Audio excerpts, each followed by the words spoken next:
Hello everyone, नमस्ते। My name is Bhavyadeep Patidar. Welcome to कक्षा 13। Friends, ये लेक्चर है हमारा हिस्ट्री का नेक्स्ट लेक्चर, जिसमें हम बात करने वाले हैं हमारे मध्य प्रदेश की इतिहास के अकॉर्डिंग। अगर हम देखें, हमारे पेपर के अकॉर्डिंग देखें, तो सबसे इंपॉर्टेंट डायनेस्टीज की, जिसमें दो डायनेस्टी या दो वंश जिनको आप बोलते हैं कि एक हमारा होता है मगध, है ना, जिसका मगध का मतलब आपका यहाँ पर हम मौर्य वंश की बात करने वाले हैं, और दूसरा जो है वो आपका गुप्ता पीरियड है। तो इन दो वंशों के बारे में हम यहाँ पर पढ़ने वाले हैं।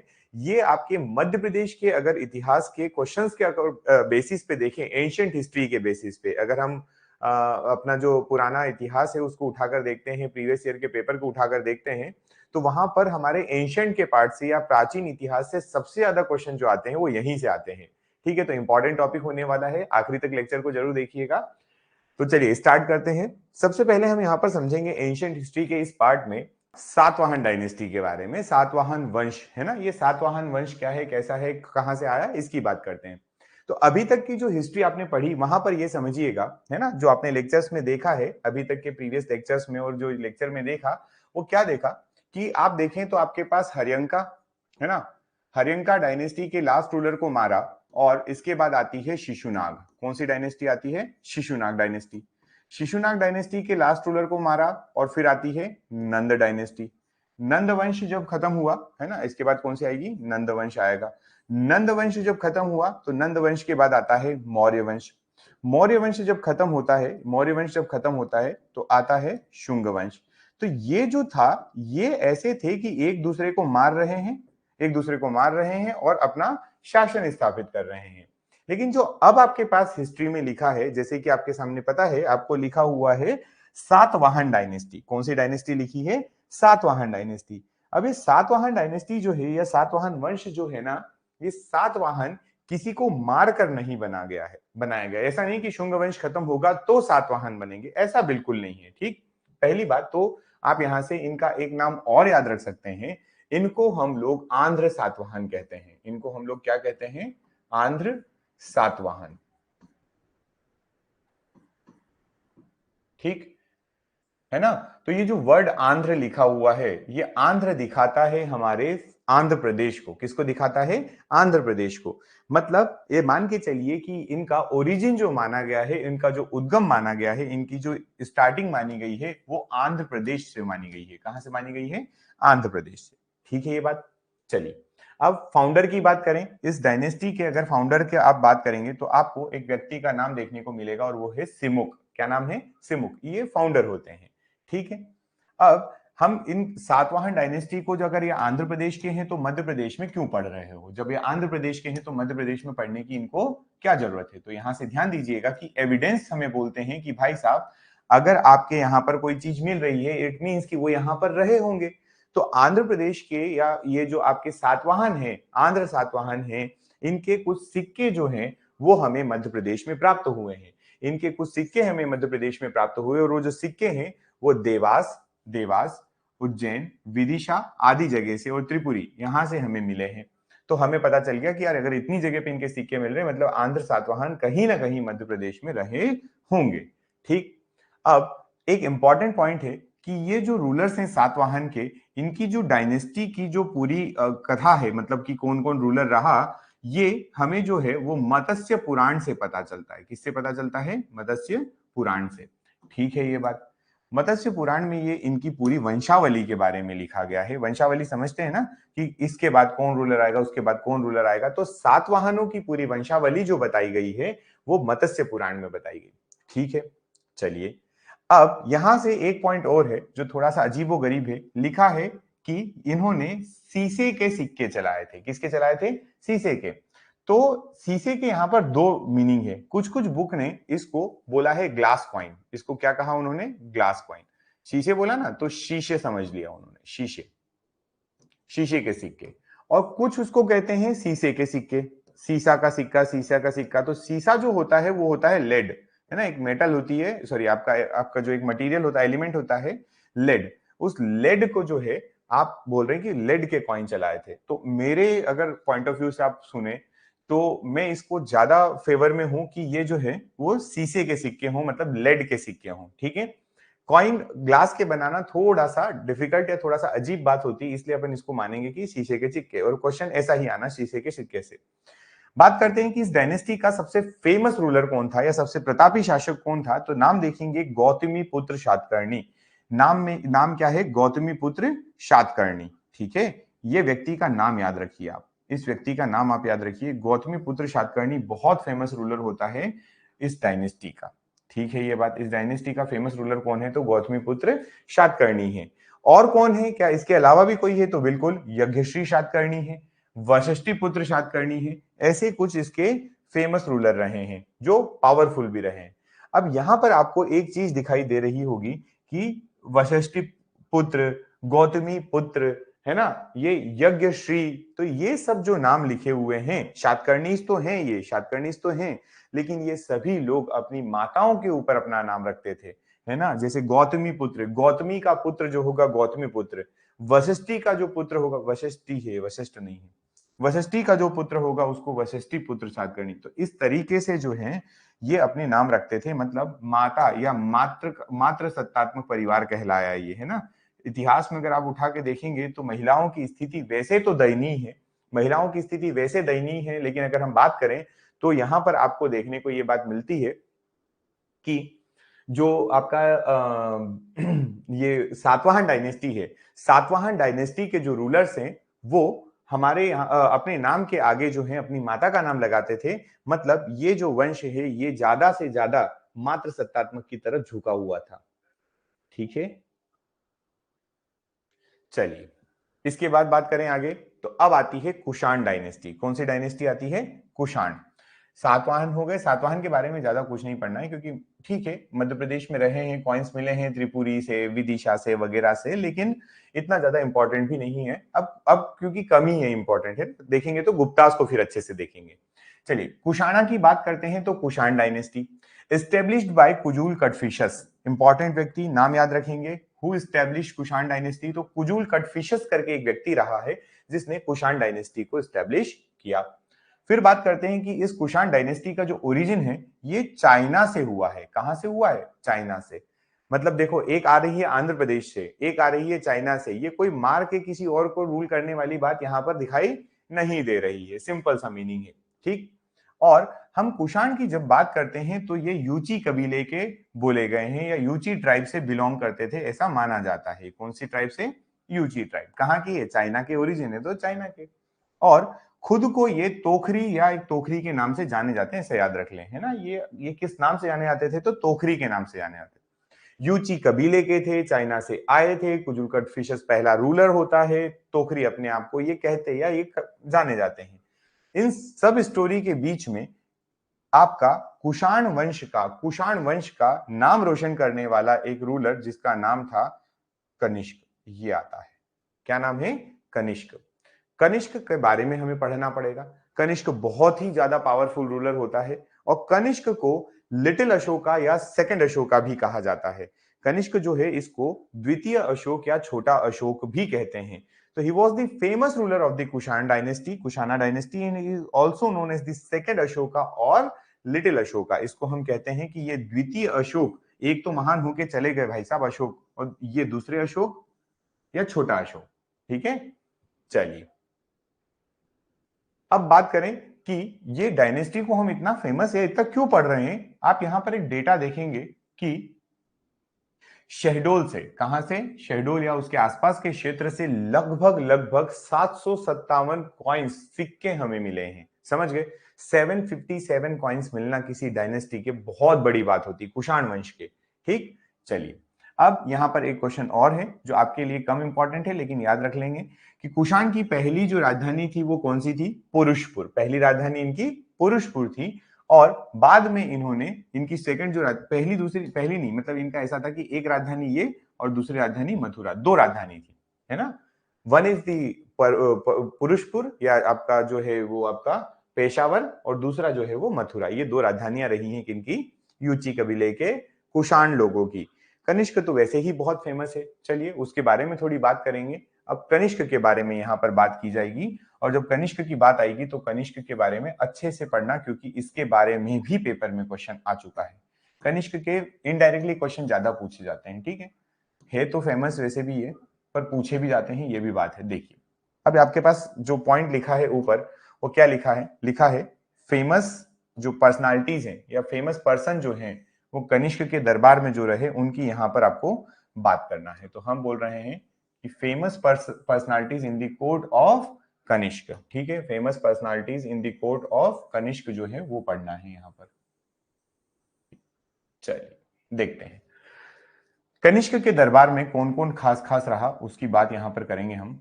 ठीक, पहला चरक, पहला नाम किनका याद रखेंगे? चरक का। चरक जो थे इन्होंने चरक संहिता लिखी। ये तो बुक का नाम है, ये तो याद रखेंगे ही रखेंगे। व्यक्ति का नाम अगर हम देखें तो चरक किसके दरबार में थे? कनिष्क के। चरक जो थे बहुत बड़े व्यक्ति थे, है ना, मेडिसिन की फील्ड में इनको बहुत बड़ा नाम है चरक का, ठीक है, ऋषि चरक या ऐसे बोला जाता है इनको।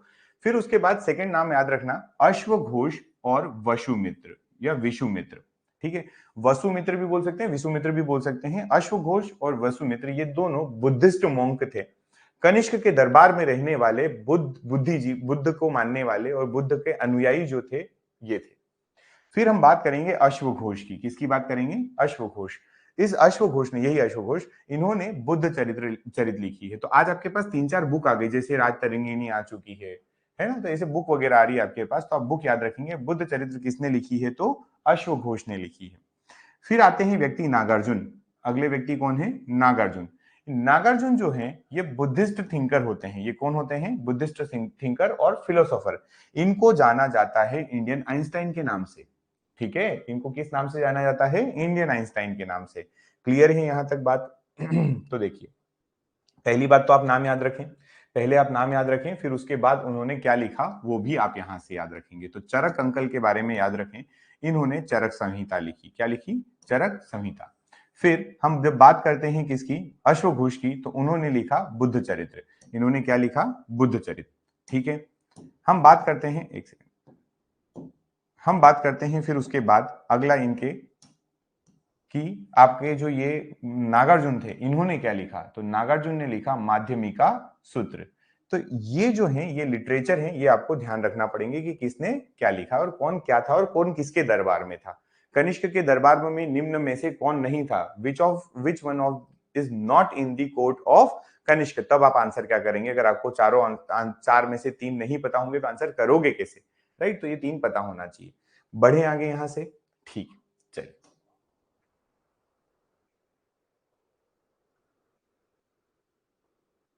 चलिए देखते हैं। अब आती है गर्दभिल्ल डायनेस्टी। बड़ा अजीब सा बीच में आया है, क्यों आया है, कैसे आया है, इसके बारे में थोड़ी सी यहां से बात करेंगे। देखो ये डायनेस्टी ना इन जनरल आपको हिस्ट्री में ना पढ़ाई जाती है और ना बताई जाती है, होता नहीं है, पर यहां पे मैं आपको समझाने वाला हूं एक चीज, थोड़ा सा समझिएगा, आप बहुत अच्छे से समझेंगे, क्योंकि ये आपका डाउट होना चाहिए, जो मैं खुद डाउट क्रिएट कर रहा हूं आपका, और फिर उसका आंसर भी मैं ही करूंगा। देखिए क्या होता है कि शक रूलर होते हैं। कौन होते हैं? शक। मध्य प्रदेश में हम नहीं पढ़ते, क्योंकि मध्य प्रदेश में इनका कोई खास पार्ट नहीं रहता। शकाज होते हैं, शक होते हैं ये लोग, है ना, रूलर्स हैं, डायनेस्टी है, शक, शक वंश भी है ना, हसीन माशुका सा शक लिखा था ना, शक वंश, ठीक। तो ये ज्यादा इंपॉर्टेंट तो नहीं है, मध्य प्रदेश में तो नहीं है, लेकिन बताना इसलिए पड़ेगा क्योंकि यहाँ एक चीज होती है, शक वंश जो है वो युद्ध करता है अलग अलग वंशों से। ये जो वंश आ रहे हैं ना आपके पास अभी, जैसे आप पढ़ रहे हो, तो इनसे इनके युद्ध होते हैं। एक वंश आता है जिसका नाम है गर्दभिल्ल, ठीक है, क्या नाम है? गर्दभिल्ल। चलिए इस चीज को समझाने के पहले मैं आपके मन में डाउट तो क्रिएट करूं, उसके बाद आंसर करूंगा, ठीक है। चलिए तो पहले डाउट क्रिएट किया जाता है, बहुत अच्छे से करता हूं, देखो। हाँ ये देखना, ये गुप्ता डायनेस्टी है ना, गुप्ता डायनेस्टी के अंदर जा रहे हैं हम लोग। गुप्ता डायनेस्टी, आप यहाँ पर एक व्यक्ति का नाम देखेंगे, ये रहा चंद्रगुप्त सेकंड, है ना, इस व्यक्ति को देखेंगे आप, चंद्रगुप्त सेकंड। इन्हीं को हम लोग विक्रमादित्य कहते हैं। क्या कहते हैं? विक्रमादित्य, ठीक, ये वो व्यक्ति है विक्रमादित्य के नाम से जाना जाने वाला, ठीक। चलिए और नहीं चाहिए, ये तो चल रहा है, ये समुद्रगुप्त के बारे में है, फिर समुद्रग्राम गुप्त, फिर ये चंद्रगुप्त सेकंड, विक्रमादित्य, यहां पे मैंने मेंशन किया हुआ है ऑलरेडी। जरा ध्यान से देखिएगा, ये व्यक्ति जो है, अभी देखो हमारी गुप्ता डायनेस्टी 319 से स्टार्ट होती है, 319 एडी से स्टार्ट होकर 550 एडी तक जा रही है। डायनेस्टी 319 से स्टार्ट होती है, इट मींस कि हमारी डायनेस्टी का टाइम पीरियड है 319 एडी से लगाकर 550 एडी तक। ठीक, एडी मतलब कौन सा वाला टाइम पीरियड? जीरो के बाद वाला टाइम पीरियड, एनोडोमिनी, एनोडोमिनी है ना, एडी वाला पीरियड। अब होता ये है कि आप आपके घर में अभी आप चाहें तो चेक करें, कैलेंडर है, कैलेंडर में आप देखेंगे कि आपको कैलेंडर में एक संवत लिखा होगा जिसका नाम है विक्रम संवत। क्या नाम लिखा है? विक्रम संवत। अब विक्रम संवत इतिहासकार बोलते हैं, मतलब ऐसा बुक वगैरह में मिलता है, इतिहासकार क्या बोलेंगे, इतिहासकार तो बोल चुके कि जो विक्रमादित्य हैं, विक्रमादित्य जो हैं हमारे गुप्ता डायनेस्टी के, जो विक्रमादित्य हैं सेकंड, मतलब ये चंद्रगुप्त सेकंड है, इन्होंने जब शकों को हराया था, किसको हराया था? शकों को हराया था, तो उस हराने के उपलक्ष्य में, हराने के उपलक्ष्य में इन्होंने क्या किया था? एक कैलेंडर या एक संवत चालू किया था, है ना, और उसको इन्होंने कहा, उसको उन्होंने कहा शक संवत, सॉरी विक्रम संवत। क्या कहा? उपलक्ष्य लिखना था ना, उपलक्ष्य में संवत चालू किया और उसको बोला विक्रम संवत। क्या कहा इन्होंने? विक्रम संवत। यार विक्रम संवत की जब हम बात करते हैं तो विक्रम संवत हमें देखने को मिलता है 58 बीसी से शुरू होता हुआ। कब से? विक्रम संवत की जो शुरुआत मानी गई है, ये विक्रम संवत 58 बीसी से शुरू माना गया। ठीक, अब आप मुझे बताइए, क्या ये थोड़ा गड़बड़ नहीं लग रहा है ना कि भाई साहब आपका 57 56 बीसी से जो स्टार्ट हो रही चीज, अरे 57 नहीं आ रही, क्या लिख दिया मैंने, 57 बीसी से, 56 57 है, इवन ज्यादा स्पेसिफाई करके बोलें तो 56 57, तब से स्टार्ट हुई चीज विक्रमादित्य कैसे हो सकते हैं? अगर अगर आपका 319 एडी में अगर आपकी गुप्ता डायनेस्टी की स्टैब्लिशमेंट हो रही है, तो विक्रमादित्य समय से पहले कैसे पैदा हो गए और कैसे उन्होंने शकों को हराया, कैसे उन्होंने शक को हराकर अपने नाम का एक कैलेंडर स्टार्ट करवा दिया और उसका नाम दिया विक्रम संवत, है ना। तो यहां से बात यह है कि देखो, ये विक्रमादित्य नहीं थे वो, है ना। और ये किसी बुक में क्लियर नहीं लिखा, क्योंकि बुक में केवल इतना लिखा है कि नौ रत्न किसके दरबार में थे, है ना, नौ रत्न किसके दरबार में थे, या ये विक्रम संवत किसने चालू किया। तो हमारे पास जो आंसर आता है उसमें इतना लिखा होता है, ऑप्शन के अकॉर्डिंग अगर हम बात करें, उसमें इतना सा लिखा होता है कि विक्रमादित्य ने, चंद्रगुप्त ने, या फिर गर्दभिल्ल के कोई नाम दे देगा या कोई और शासक का नाम दे देगा। तो हमें वहां पर नाम बताना है गर्दभिल्ल वाले का। किसका बताना है? गर्दभिल्ल वाले का, समझे। इसीलिए हम लोग यहाँ पर गर्दभिल्ल को पढ़ रहे हैं। आपको ये पता चल जाएगा अभी कि जो शक वंश है, या हम यहाँ पर बात करें कि जो गुप्ताज हैं, गुप्ताज जो हैं, इन्होंने गुप्ताज ने 319 में अपनी वंश की स्थापना की है।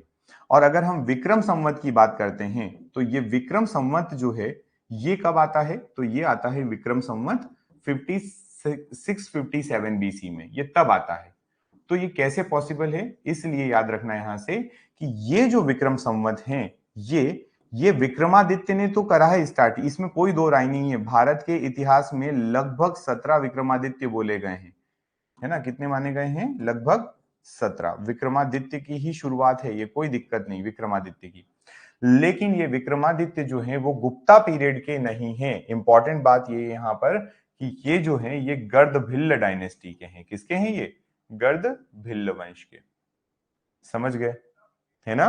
तो गर्दभिल्ल को हमें यहां समझना है कि गर्दभिल्ल क्यों पढ़ रहे हैं, ताकि आपको विक्रमादित्य मिले, समझ में आए। चलिए पढ़ते हैं, स्टार्ट करते हैं इसको। सबसे पहला पॉइंट देखेंगे कि डायनेस्टी वाज एस्टैब्लिश्ड बाय गंधर्व सेन, या फिर खुद गर्दभिल्ल, है ना। गर्दभिल्ल के संस्थापक जो रहे हैं, इनका नाम जो है वो है गंधर्व सेन या फिर गर्दभिल्ल, खुद नाम से, अपने ही नाम से ऑलमोस्ट, है ना। He has two sons. अब ये भी बहुत इंपॉर्टेंट कि इनके दो बेटे थे, एक का नाम भर्तरी और एक का नाम विक्रमादित्य। इनके दो बेटे थे, एक का नाम भर्तरी और दूसरे का नाम विक्रमादित्य। एज में भर्तरी बड़े थे, रूलर बनना चाहिए था भर्तरी को। आपके जो गंधर्व सेन के बाद अगर हम किसी के रूलर बनने की बात करेंगे, तो जो बड़ा शासक, बड़ा बेटा होगा वो शासन का उत्तराधिकारी है। तो भरथरी जो थे, भरथरी को शासक बनना था, लेकिन होता ये है कि भरथरी जो है ये मोह माया से दूर थे, उनको ये सब चीजें अच्छी नहीं लगती थी। तो ये जो भरथरी हैं, है ना, ये लिख रहा हूं मैं, ये जो भरथरी है ना, इन्होंने इन्होंने बोला कि मैंने राजपाट त्याग दिया। इन्होंने क्या किया? राजपाट को त्याग दिया, राजपाट त्याग दिया। और राजपाट जब इन्होंने त्यागा तो इनका जो राजपाट था वो किसके पास गया? वो पास गया विक्रमादित्य के पास, है ना, उनके छोटे भाई के पास, विक्रमादित्य। और इन विक्रमादित्य ने शको को हराया है। क्लियर है ये बात? तो भरथरी जो है आज, अच्छा दूसरी बात, दोनों में कंफ्यूजन इसलिए होता है कि दोनों जो है वो उज्जैन वाले क्षेत्र के हैं, मतलब गर्दभिल्ल डायनेस्टी भी इसके आसपास, ठीक है, और आपका गुप्ता पीरियड जो आएगा वो भी उज्जैन के आसपास। तो अभी आज की डेट में एक पॉइंट याद रख ली कि भरथरी की गुफाएं कहाँ हैं। अगर ऐसा क्वेश्चन आ जाता है कि भरथरी की गुफाएं मध्य प्रदेश के किस जिले में या किस स्थान पर सिचुएटेड है, तो याद रखना कि वो उज्जैन में है। कहां पर है? उज्जैन में, ठीक। चलिए, अब हिज सन विक्रमादित्य की बात हो रही है कि विक्रमादित्य जो होता है वो बहुत ही फेमस रूलर बनता है, ठीक है भाई साहब। और उसने शकों से लड़ाई लड़ी थी। किससे लड़ाई लड़ी थी? शकों से लड़ने के बाद उसने एक नए कैलेंडर की स्टार्टिंग की। शकों से जब लड़ा तो उसने 57 बीसी में, कब? 57 बीसी में एक नया कैलेंडर स्टार्ट किया, और उस कैलेंडर का जो नाम था वो है विक्रम संवत, विक्रम कैलेंडर। तो देखो दो line, he fought with Shakas and defeated them in 57 BC. On the occasion of winning from Shakas, he started Vikram calendar, Vikram Samvat, also known as Malwa Samvat. इसका दूसरा नाम जो है वो आप याद रखना, विक्रम संवत को जो है हम लोग मालवा संवत के नाम से भी जानते हैं। इसको मालवा संवत के नाम से भी जाना जाता है, ठीक है ये। और कब स्टार्ट हुआ? तो 57 बीसी में स्टार्ट होता है, इसमें कोई दो राय नहीं है और इसमें कोई सोचने वाली बात भी नहीं। क्लियर यहां तक बात हो गया? अच्छा, अब जब ये सब चीजें आएंगी तो अच्छा चलो मैं यहां से इतना ही हटाता हूं जितना जरूरी है।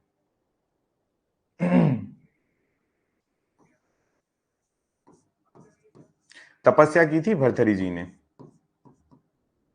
है ना। आप देखेंगे कभी उज्जैन जाने का मौका मिले तो वहां पर इनको आप घूमने जा सकते हैं। अब जो नौ रत्नों की बात चलती है, वो नौ रत्न याद रखना है कि इतिहास में दो बार नौ रत्न पढ़ाए जाते हैं।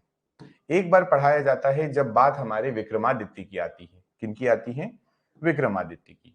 और दूसरी बार पढ़ाया जाता है जब अगेन एक greatest ruler of Indian history की बात करें अगर हम, वन ऑफ द ग्रेटेस्ट, है ना, तो वो माना गया है अकबर को। किसको माना गया है? अकबर को। तो अकबर के बारे में भी यहां से पूछा जाता है और बताना पड़ेगा आपको। तो आपके पास जो है यहाँ पर विक्रमादित्य की तो अभी स्टोरी अपन कर ही रहे हैं, हम विक्रमादित्य की पहले बात कर लेते हैं, अकबर की जब आएगी तब करेंगे। विक्रमादित्य ये वाले गंधर्व गर्दभिल्ल वाले हैं। ये कौन से? गर्दभिल्ल वाले, ठीक। पहला कालिदास, कालिदास पहला कोर्ट में जो इनका व्यक्ति था वो कालिदास था। इसलिए जब अग्निमित्र के बारे में बोला गया था कि अग्निमित्र के कोर्ट में कालिदास होगा, तो वो बात थोड़ी सी डाइजेस्ट नहीं हो रही थी, ठीक है ये बात। कालिदास कौन थे? क्लासिकल संस्कृत राइटर थे, ये याद रखेंगे। पहला आपका 9 जेम्स जो है, 9 जेम्स जो यहां पर लिखा है आपने, वाओ, 1 सेकेंड,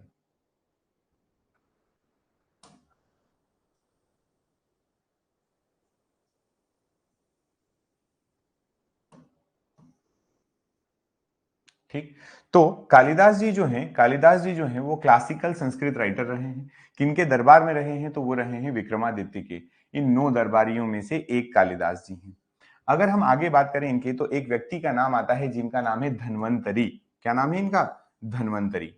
धन्वंतरी जो थे ये फिजिशियन थे। फिजिशियन मतलब जो डॉक्टर वाली जो पोस्ट होती है ना, वो वाली। फिर आते हैं एक हरिशेन, बहुत इंपॉर्टेंट है, हरिशेन के बारे में हमें देखना ही है, पढ़ना ही है। तो हरिशेन जो है, हरिशेन जो है ये प्रयाग प्रशस्ति लिखते हैं। क्या लिखते हैं ये? प्रयाग प्रशस्ति, जैसा कि आप बोर्ड पे देख पा रहे हैं। प्रयाग प्रशस्ति किसने लिखी है? तो हरिशेन ने। ये भी एक इंपॉर्टेंट क्वेश्चन है, पूछा गया है ना। फिर उसके बाद आते हैं शंकु। शंकु, शंकु का मतलब है आर्किटेक्ट, आर्किटेक्चर वाला, है ना। जो व्यक्ति आर्किटेक्ट था उसको हमने कहा शंकु, यहां पर नाम रखा गया इसका शंकु। क्लियर है ये बात? चलिए अच्छी बात है। फिर उसके बाद अगर अपन बात करें तो यहाँ पर एक व्यक्ति आते हैं वराहमिहिर। कौन व्यक्ति हैं वो? वराहमिहिर। इन वराहमिहिर को आप बहुत अच्छे से जानते हैं, ठीक है क्या? इतिहास पढ़ रहे हैं और अगर हम वराहमिहिर को ना जाने तो ये तो पॉसिबल होना ही नहीं है किसी भी हालत में। वराहमिहिर का नाम तो हम स्टार्टिंग में ही ले लेते हैं, ठीक है? तो वराहमिहिर जो हैं वो कौन थे? वो थे एस्ट्रोलॉजर। कौन थे? एस्ट्रोलॉजर। खगोल वैज्ञानिक थे, ये खगोल शास्त्री थे वराहमिहिर, ठीक? तो ये आपके पास कितने हो गए? 1 2 3 4 5। धन्वंतरी इतने बड़े क्यों हैं आप?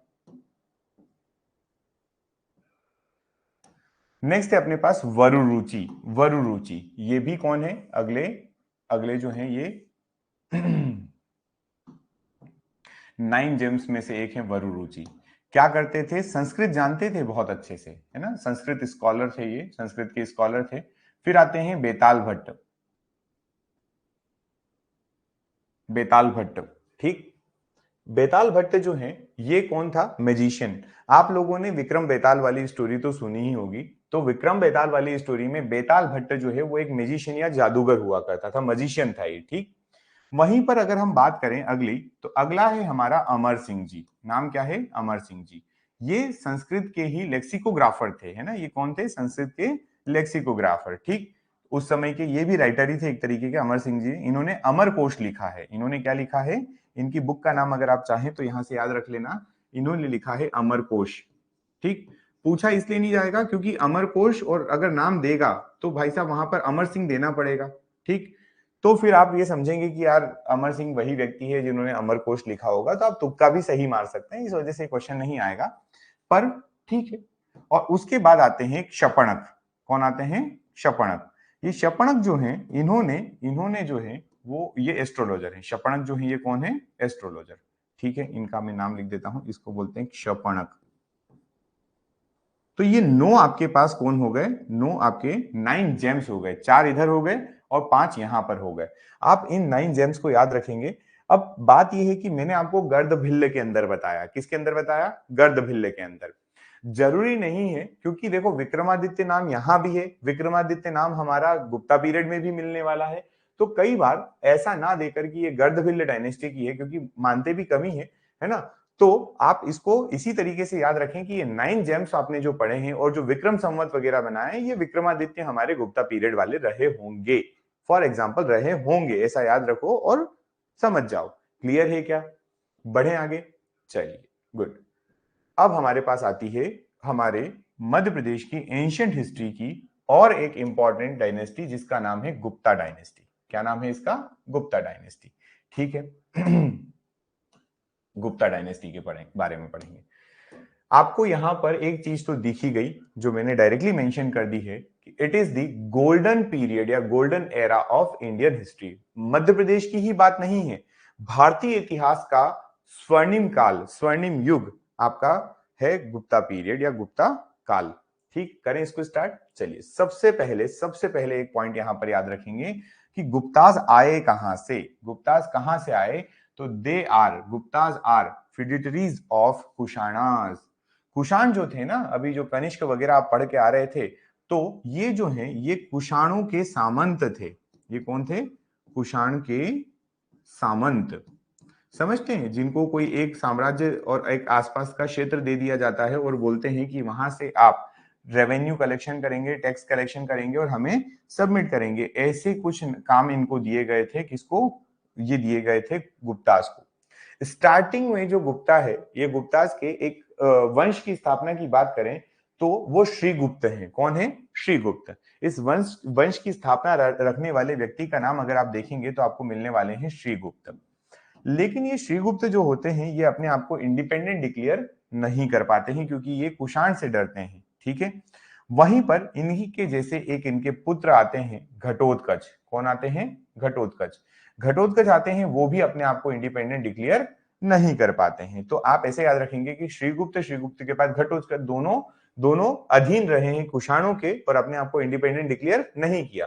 तो रियल फाउंडर हम किसको कहेंगे? घटोत्कच के बेटे को। तो घटोत्कच के बेटे होते हैं चंद्रगुप्त वन। घटोत्कच के बेटे का नाम क्या था?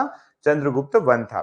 ये चंद्रगुप्त वन जो था, ये चंद्रगुप्त वन अगला रूलर बनता है और इसको एक्चुअल और real founder of the dynasty भी कहा जाता है। एक्चुअल बोल दीजिए या फिर रियल बोल दीजिए। ठीक है क्या ये बात? ठीक, क्लियर इतना? गुड। अब यहां से आगे बढ़ते हैं हम लोग कि अब आपको एक लिस्ट मैंने यहां प्रोवाइड कर दी है। इस लिस्ट को आप देखें और इस लिस्ट में आपको इस डायनेस्टी के जो रूलर्स के नाम याद रखना है वो यहां पर लिखे हुए हैं। गुप्ता डायनेस्टी के रूलर्स जो आपको याद होना चाहिए वो आपके सामने हैं। जैसे स्टार्ट करें तो श्रीगुप्त से स्टार्टिंग होगी। इनके बेटे होते हैं घटोत्कच, घटोत्कच के बेटे चंद्रगुप्त, चंद्रगुप्त का बेटा समुद्रगुप्त, समुद्रगुप्त के बाद आते हैं रामगुप्त और विक्रमादित्य दोनों एक साथ, फिर आता है कुमारगुप्त, फिर स्कंदगुप्त और बहुत सारे रूलर बीच में आएंगे लेकिन उनके बारे में यहाँ पर नहीं पढ़ना है। हमें जो है वो सीधा कहां तक पढ़ना है, हमें पढ़ना है स्पेशली स्कंदगुप्त तक। कहां तक? स्कंदगुप्त तक। स्कंदगुप्त तक पढ़ लेंगे, उसके बाद लास्ट रूलर की बात कर लेंगे जो विष्णुगुप्त है। लिस्ट तो मैंने ऐसे ही लिख दिया, अब हमको वन बाय वन करके पढ़ना पड़ेगा इनको, है ना, याद करना पड़ेगा इनके बारे में कुछ पॉइंट्स। तो चलिए स्टार्ट करते हैं। श्रीगुप्त जो है वो शकों के अधीन रहे, सॉरी कुषाणों के अधीन रहे हैं, कुषाण के अधीन रहे, इनकी बात नहीं करेंगे। घटोत्कच कुषाण के अधीन रहे, इनकी बात नहीं करेंगे। चंद्रगुप्त जो है ये पहले, चंद्रगुप्त वन भी बोला जाता है ना, चंद्रगुप्त वन है एक तरीके से। तो चंद्रगुप्त जो है ये पहले होते हैं जो इस डायनेस्टी के फाउंडर कहलाए और जो रियल व्यक्ति लगे कि हाँ इन्होंने डायनेस्टी स्टैब्लिश की होगी। तो चंद्रगुप्त तो हो गए, इनके बारे में भी कोई खास बात यहाँ पर नहीं है। अब हम स्टार्ट करेंगे हमारे समुद्रगुप्त से। कहां से स्टार्ट करना है? समुद्रगुप्त। जो मध्य प्रदेश में जिनका पार्ट है वहां की हम बात करें तो समुद्रगुप्त ज्यादा फेमस है, समुद्रगुप्त का नाम पहले आएगा। ठीक है, चलिए यहां पर बात करेंगे समुद्रगुप्त की। तो समुद्रगुप्त जो है इनके बारे में देखिए, बहुत शक्तिशाली रूलर होते हैं, फेमस रूलर होते हैं, है ना। इनका मध्य प्रदेश में एविडेंस मिलते हैं। ठीक है, इनके कॉइन हमें मिले मध्य प्रदेश में पहली बार, इसीलिए हम इनको पढ़ना शुरू करें। हमने घटोत्कच को छोड़ दिया, हमने चंद्रगुप्त फर्स्ट को छोड़ दिया, लेकिन समुद्रगुप्त के कॉइन मध्य प्रदेश में मिले। समुद्रगुप्त को एक व्यक्ति आए जिनका नाम था विंसेंट सर्फ, क्या सॉरी विंसेंट स्मिथ। मैंने तो आपको विंसेंट सर्फ नाम बोल के कुछ याद दिला दिया शायद, है ना। विंसेंट सर्फ बोल के मैंने आपको याद दिलाया है, क्या याद दिलाया है? मैंने आपको याद दिलाया है इंटरनेट के जनक का नाम। हाँ, विंसेंट स्मिथ की बात करेंगे। विंसेंट स्मिथ ने इनको बोला है कि ये जो हैं ये भारत के नेपोलियन है। ये कौन है? Napoleon of India. किसको? समुद्रगुप्त को बोला। किसने बोला? तो विंसेंट स्मिथ ने बोला, स्मिथ ने। क्लियर है ये बात? चलिए आगे बात करें। According to Eran inscription, Eran inscription है ना, एरन इंस्क्रिप्शन जो है वो कहाँ, एरन इंस्क्रिप्शन की बात कर रहे हैं। एरन जो है सागर में है। कहाँ है ये एरन इंस्क्रिप्शन जो है? इस इंस्क्रिप्शन के अकॉर्डिंग अगर हम देखें तो सिटी ऑफ एरन, है ना, इस पर शासन किया है समुद्रगुप्त ने। ये कहां मिलेगा? तो ये मिलेगा एरन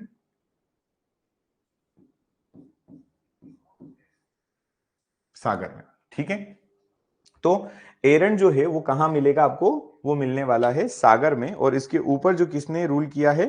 तो वो किया है हमारे समुद्रगुप्त ने। ठीक है ये बात। चलिए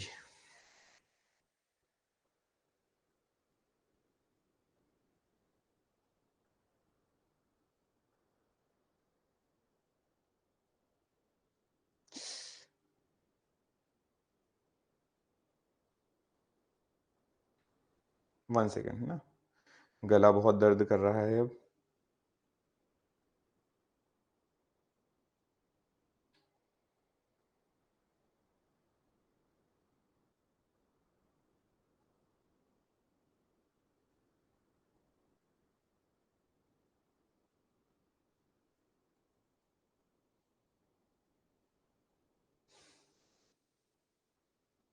चलिए अब बात करेंगे यहां से, एरन इंस्क्रिप्शन हो गया, है ना। अब ये भानुगुप्त का है। किसका है? एरन जो है ये किसका है? भानुगुप्त, मतलब आगे आएगा भानुगुप्त, उसने लिखवाया। पर उसके उसमें लिखा हुआ है कि समुद्रगुप्त जो है इन्होंने यहाँ शासन किया। अब बेटा है, सक्सेसर है, जिसने भी लिखवाया, लेकिन लिखवाया कि समुद्रगुप्त ने एरन के ऊपर शासन किया था। ठीक है, फिर नीचे देखते हैं, एक आपके पास लिखा है प्रयाग प्रशस्ति। क्या लिखा है? प्रयाग प्रशस्ति। प्रयाग प्रशस्ति के बारे में याद रखना है, अभी थोड़ी देर पहले हरिशेन की बात चल रही थी। ये प्रयाग प्रशस्ति जो है ये हरिशेन की लिखी हुई है। और हरिशेन ने इसमें कुछ चीजें बताई। उसमें कहा कि ये जो समुद्रगुप्त है इतना प्रतापी शासक है, इतना प्रतापी शासक है कि इसने नॉर्थ इंडिया के 9, मतलब इसने 9 क्षेत्र जो हैं वो नॉर्थ इंडिया के, और 12 क्षेत्र जो हैं वो दक्षिण भारत के जीते हैं। ये सारी बातें कहाँ लिखी हुई है? तो प्रयाग प्रशस्ति में लिखी है। प्रयाग प्रशस्ति किसकी है? हरिसेन की है। प्रयाग प्रशस्ति का एक नाम और आप याद रख सकते हैं आज की डेट में, क्योंकि अब इसका नाम हमने चेंज कर दिया है। प्रयाग प्रयाग जो है इसका नाम चेंज कर दिया तो प्रयाग हो गया, लेकिन इसको इसको पहले इलाहाबाद प्रशस्ति के नाम से भी जाना जाता था। किस नाम से? इलाहाबाद प्रशस्ति। ठीक है, चलिए आगे बढ़ते हैं, नेक्स्ट देखते हैं। अब ये व्यक्ति अपने आप को कविराज कहता है। ये व्यक्ति, इसने एक टाइटल लिया और टाइटल का जो नाम था वो क्या था? वो टाइटल का नाम था कविराज। किसने कविराज कहा अपने आप को? तो याद रखना, नेपोलियन ऑफ इंडिया जिसको बोला जाता है, समुद्रगुप्त ने कविराज कहा है।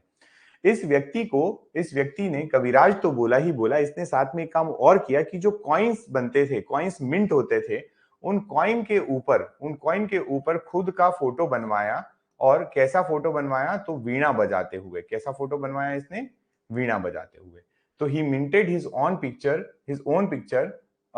On the coin with playing veena. वीणा के साथ में जो है वो बजाते हुए, वीणा बजाते हुए इसने अपने सिक्के पर फोटो अंकित करवाया था। ही वॉज विष्णु उपासक। ये विष्णु धर्म का या विष्णु भगवान का उपासक था। चलिए, अब बात आती है इसके दो बेटों की। यहां पर थोड़ी सी मैं आपको एक स्टोरी बता देता हूं कि हुआ क्या था। समुद्रगुप्त के दो बेटे, बड़ा बेटा जो है वो है रामगुप्त। समुद्रगुप्त के दो बेटे और उसमें से बड़ा बेटा जो है वो है रामगुप्त। रामगुप्त बड़ा बेटा होने के नाते रूलर बना। क्या बना? रूलर बना।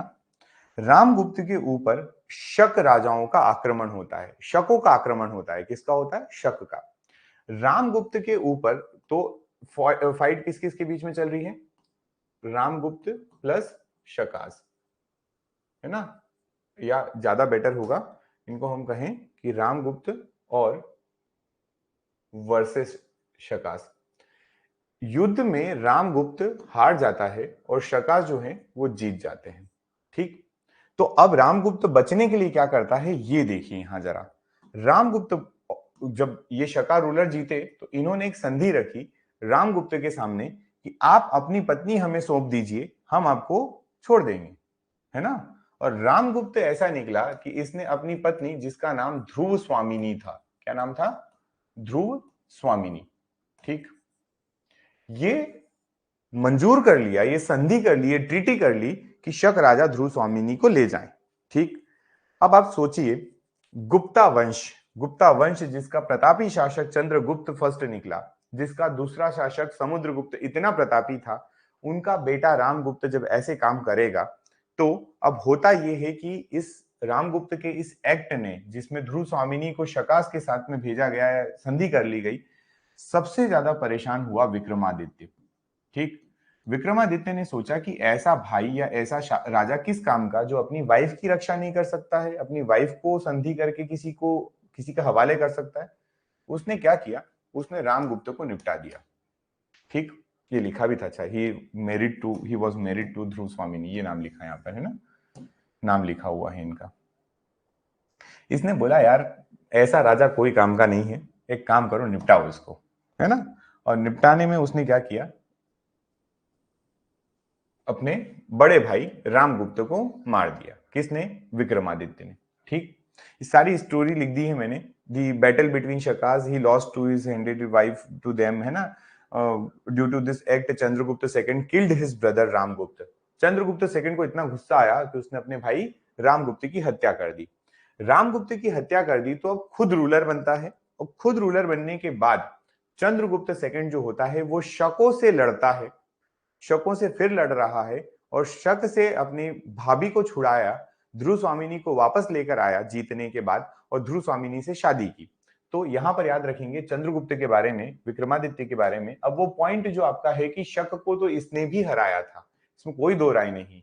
अब आप सोचेंगे कि ये ज्यादा सही लग रही है, अथेंटिक लग रही है, तो मानता हूं मैं कि ये लगती है, लेकिन टाइम पीरियड के अकॉर्डिंग अगर देखें तो वो चंद्रगुप्त मौर्य भी सही है अपनी जगह, है ना?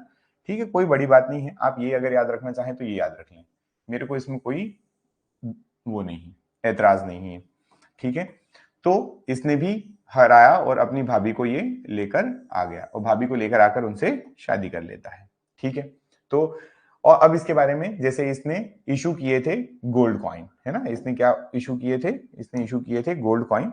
तो यहाँ पे लिखा हुआ है issued the coin of silver and gold दोनों, एंड वाज नोन एज रुपया या रुपयक, एक मिनट, ये रुपयक का होना चाहिए, रुपयक और दिनार है, यहाँ पे ऐसा लिख देता हूं मैं। रुपयक जो था, रुपयक बोला जाता था चांदी को, किसको बोला जाता था, चांदी के सिक्के जो थे इनको बोला जाता था रुपयक, और दीनार बोला जाता था, दीनार जो था वो बोला जाता था सोने के सिक्के को।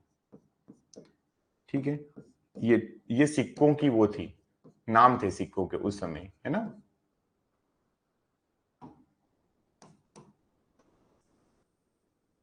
सिक्के,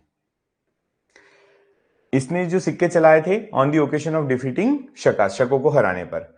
ही constructed Mehrauli pillar in Delhi. Most important point, Mehrauli का स्तंभ किसने बनवाया, मेहरोली का स्तंभ किसने बनवाया, नाम है चंद्रगुप्त सेकंड, विक्रमादित्य।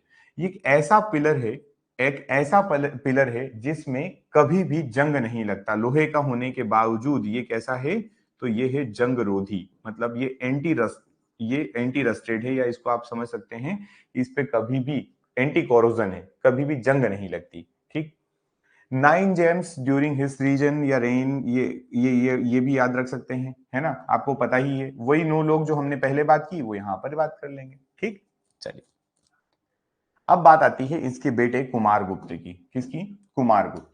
कुमारगुप्त जो होता है इसके बारे में आपको एक इंपॉर्टेंट पॉइंट याद रखना है कि ही कंस्ट्रक्टेड नालंदा यूनिवर्सिटी, एक सेकंड ना, ही कंस्ट्रक्टेड नालंदा यूनिवर्सिटी, ही constructed Nalanda university. Nalanda university किसने बनवाई, तो वो बनवाई थी कुमारगुप्त ने, वो किसने बनवाई थी, कुमारगुप्त ने। समझिएगा दो चीजें हैं, तक्षशिला भी है हमारे यहाँ, तक्षशिला जो थी ये विश्व की सबसे पुरानी, है ना, ये जो है वो विश्व की सबसे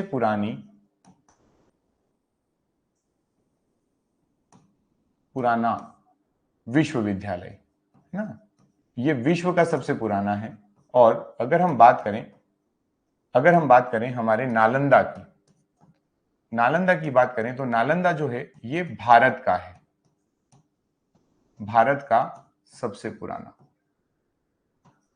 है, तो दोनों पुराने, है ना, ये भारत का सबसे पुराना विश्वविद्यालय है। क्लियर है, ये पॉइंट आप याद रखेंगे। आज की डेट में अगर आप नालंदा देखने जाएंगे तो ये आपको नालंदा जो है ये मिलेगा कहां पर, बिहार में, ये आपको मिलने वाला है बिहार में।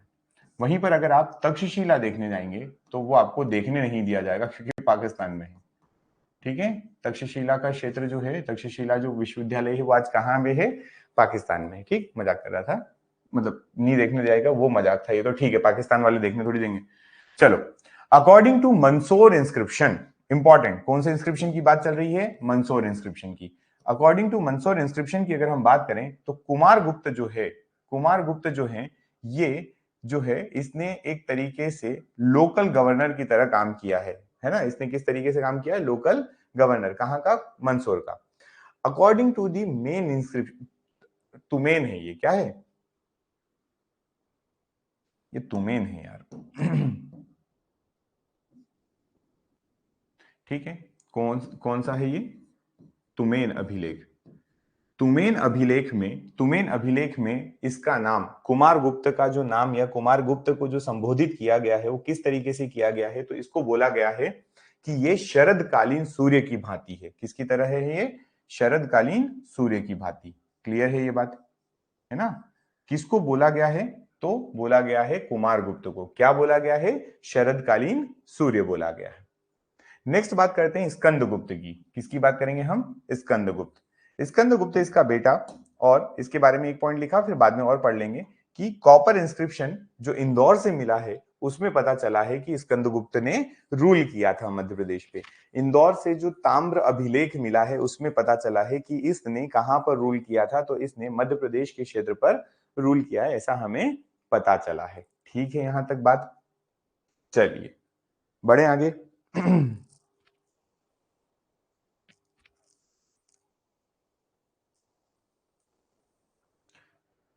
अब हमारे पास है भानुगुप्त। ये वही भानुगुप्त जिसके बारे में मैं बात कर रहा था, एरन, है ना। चलिए, भानुगुप्त।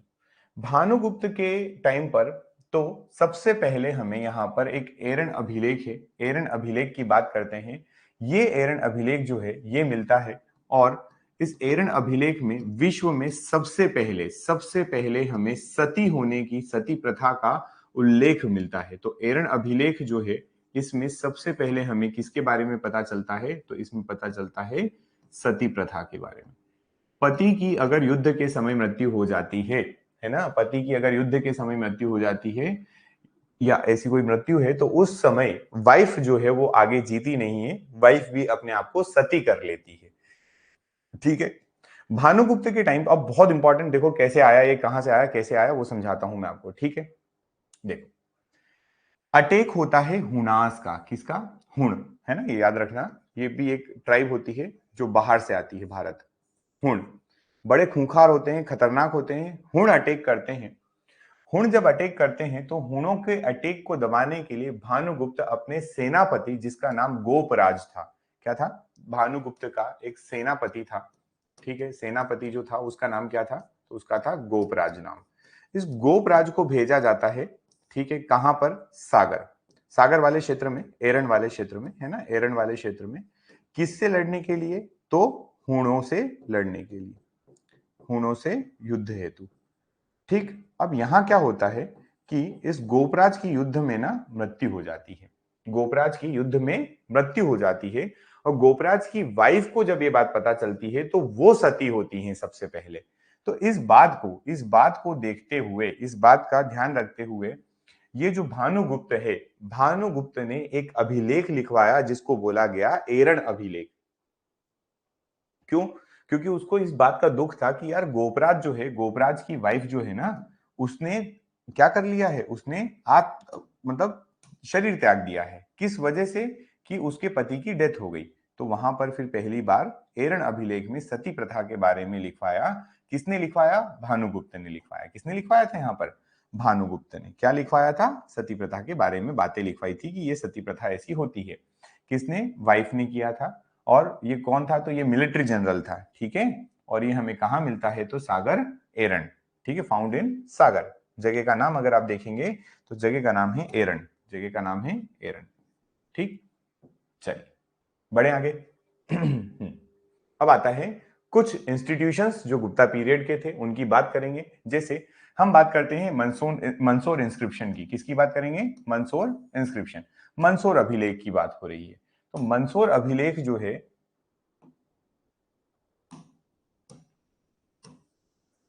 मंसूर अभिलेख की बात करते हैं। मंसूर अभिलेख में याद रखना कि इसको किसने बनवाया था, तो वाल्मीकि भट्ट करके एक व्यक्ति होते हैं। क्या नाम है उनका, वाल्मीकि भट्ट। ठीक, ये वाल्मीकि भट्ट जो होते हैं इन्होंने बनवाया। और क्योंकि मंसूर को हम दशपुर भी कहते हैं, है ना, याद रखना, मंसूर का दूसरा नाम दशपुर भी है। तो दशपुर अभिलेख के नाम से मंसूर को जाना जाता है, मंसूर अभिलेख को जाना जाता है।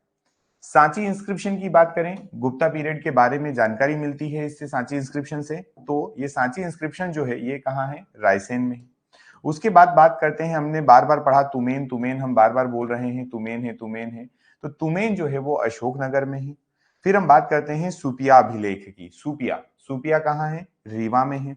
फिर हम बात करते हैं एरन अभिलेख की। एरन अभिलेख कहाँ है, सागर में है। तो ये सारे आपको क्या याद रखना है, ये जो जितने भी इंस्क्रिप्शंस हैं ये आपको याद रखना पड़ेंगे, ये इंस्क्रिप्शंस आपको याद रखना पड़, ठीक है ये बात।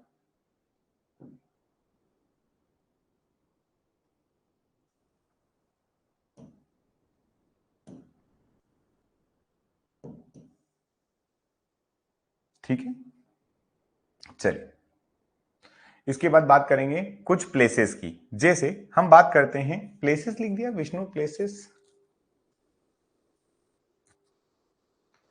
टेम्पल है यार ये तो, प्लेसेस क्यों, चलो रुको इसको।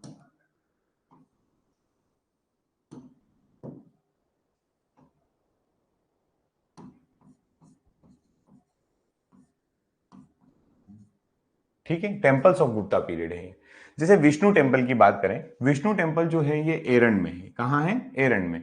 और यहां पर जो है वो भगवान वराह की, है ना, एक मूर्ति मिली हुई है। और इससे तोरमान के शासन का एविडेंस हमें मिलता है।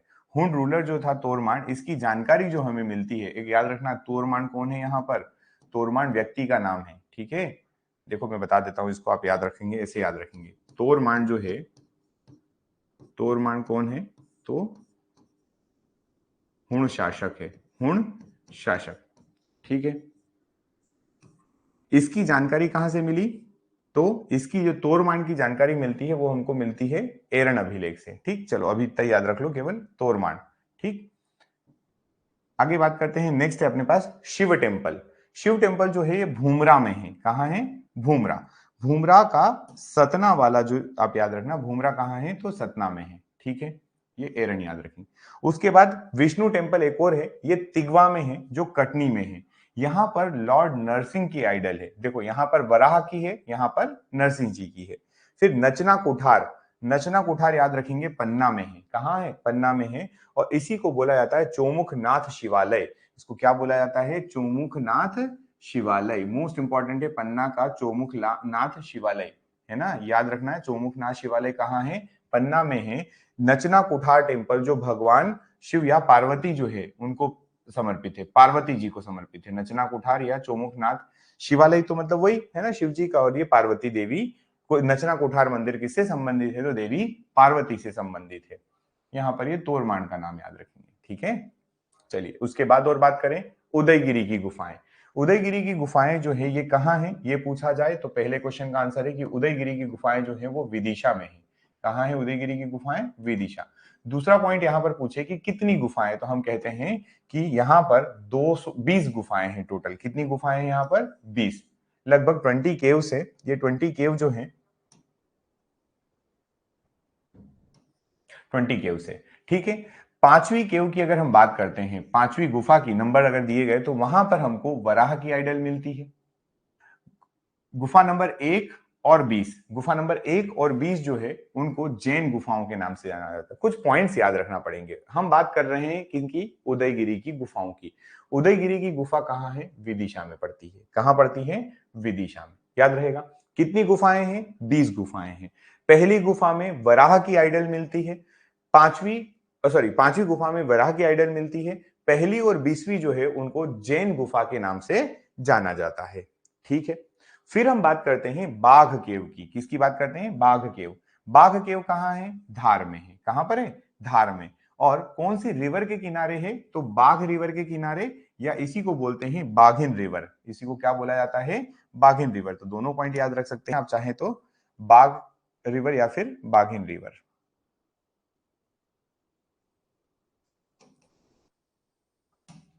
इसको बोलते हैं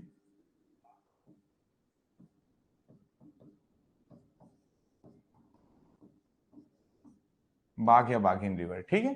चलिए 5 9 में से अभी कंजर्व्ड है। टोटल जो अगर बात करें तो 9 थी, 9 में से कितनी बची हुई है, 5 अभी बची हुई है, कंजर्व्ड है, ठीक है।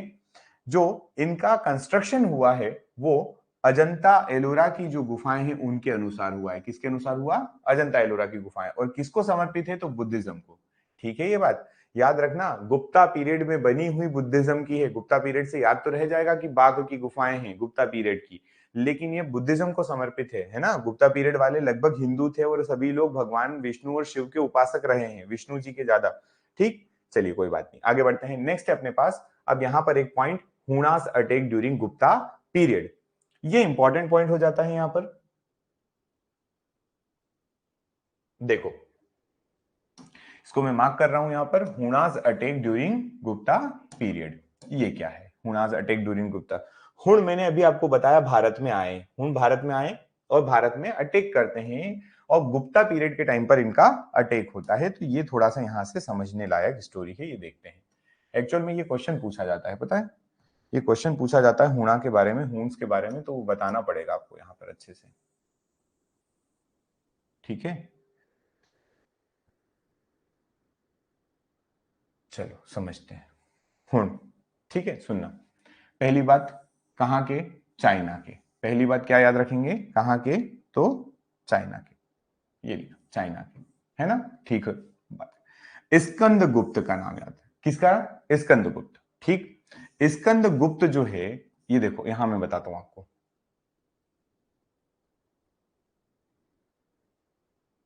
ये भानु कुमार गुप्त के टाइम पे इनका अटैक हो रहा था, कुमार गुप्त के टाइम पे हो रहा था, लेकिन स्कंद गुप्त के टाइम पे ज्यादा हुआ। स्कंद गुप्त ने इसको इन सबको हराया था, स्कंद गुप्त ने इन सबको हराया था। स्कंद गुप्त defeated them, but after 30 years, 30 साल बाद तोरमान, तोरमान कौन होता है, मैंने अभी आपको बोला कि ये हुण शासक होता है, ठीक है। फिर से गुप्ता पर अटैक कर दिया, ठीक है।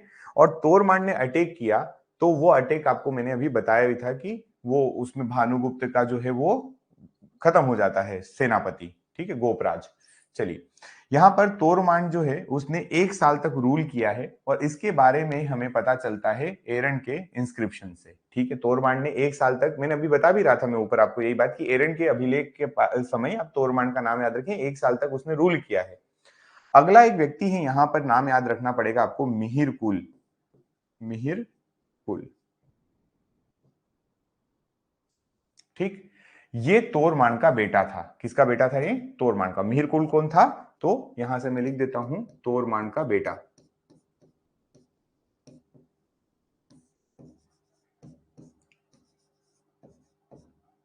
ठीक है। Again attacked in Malwa where Yashodharman of Aulikara dynasty defeated Mihirakula. Most important है, यहां से एक नाम आ रहा है आपके पास यशोधर्मन का, है ना। यशोधर्मन का नाम आ रहा है, ओलिकर वंश का है, और ये ओलिकर वंश जो है ये कहां पर था? तो मंदसौर और मालवा, दोनों मंदसौर है मेन, तो ये है ना, मंदसौर वाले क्षेत्र में था। कहां था? मंदसौर वाले क्षेत्र में। क्लियर है? चलिए, तो इसने जो है वो मिहिर कुल को हराया था। किसने हराया था? यशोधर्मन। समझ गए? मोस्ट इंपॉर्टेंट है, समझिएगा थोड़ा सा वापस से। हुणास आए, अटैक कर रहे थे, सब कुछ फलाना ठिकाना, स्कंदगुप्त ने इनको हरा दिया। स्कंदगुप्त ने हराया, भारत से भगाया, स्कंदगुप्त ने हराकर भारत से भगाया। लेकिन बाद में ये 30 साल बाद पुनः लौट के आते हैं और तोरमान अटैक करता है। तोरमान ने 1 साल तक रूल भी किया, और उस रूल की जानकारी हमें एरन अभिलेख से प्राप्त होती है। फिर उसके बाद उसका बेटा आता है, बेटे का जो नाम है, बेटे का नाम है वो क्या है? बेटा है इसका मिहिर कुल। बेटे का नाम क्या है? मिहिर कुल। अरे यार, बेटे का नाम मिहिर कुल है, ठीक। और मिहिर कुल ने, मिहिर कुल का जो आक्रमण हुआ वो, या युद्ध हुआ, वो किसके साथ हुआ? तो वो यशोधर्मन के साथ हुआ। यशोधर्मन वर्ड याद रखना, यशोधर्मन, है ना, यशोवर्मन वगैरह नहीं है, ये यशोधर्मन, ठीक। कहां का था ये? तो ये था हमारे मंदसौर वाले क्षेत्र का, ठीक है। चलिए, ओलिकर वंश से था, ये भी याद रख लेंगे, ओलिकर वंश। नेक्स्ट, अब यहां पर याद रखना सन टेम्पल। सन टेम्पल मतलब सूर्य मंदिर की बात कर रहे हैं। कहां पर है? तो सन टेम्पल जो है ये आपको देखने को मिलेगा, सन टेम्पल जो आपको देखने को मिलेगा ये गोप पर्वत पर मिलेगा, जो कि ग्वालियर में है। और ये बनाया गया था during the rain of Mihirakula, मतलब मिहिरकुल के टाइम पे सूर्य मंदिर बनाया गया था। अब आप बात करो कि इस मंदिर को आज क्या बोला जाता है, तो इसको बोला जाता है जीडी बिरला टेम्पल। इसको क्या बोलते हैं? GD Birla temple. और ये किससे बना हुआ? सैंडस्टोन एंड मार्बल, ये एंड लिखा है,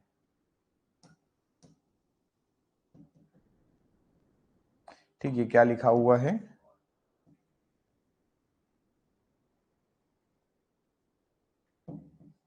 एंड, है ना, सैंडस्टोन एंड मार्बल। ये टेम्पल का जो कॉन्सेप्ट है, ये उड़ीसा का जो सूर्य मंदिर है उससे लिया गया है। जीडी बिरला आज की डेट में हमारे यहाँ पर कौन सा टेम्पल है? जीडी बिरला टेम्पल है। इसको कहां से कॉपी किया गया है? तो इसको सन टेम्पल ऑफ उड़ीसा से कॉपी किया गया है, ठीक है। क्या यहाँ बात समझ में आ गई? तो ये आपको याद रखना है आपकी हिस्ट्री में गुप्ता पीरियड के लिए, ठीक है। तो आज की क्लास हम यहीं तक रखते हैं, हम लोग मिलते हैं नेक्स्ट लेक्चर में, है ना। और अगले लेक्चर में इसके आगे हम यहाँ से पढ़ाई करेंगे, जैसे हम पुष्यभूति वंश के बारे में पढ़ेंगे, उसके बाद हमारे यहाँ पर गुर्जर प्रतिहार, हमारे यहाँ पर राजपूत, और ऐसे हम लोग अलग अलग जो डायनेस्टीज हैं, राष्ट्रकूट वगैरह, उनके बारे में बात करेंगे। Thank you so much.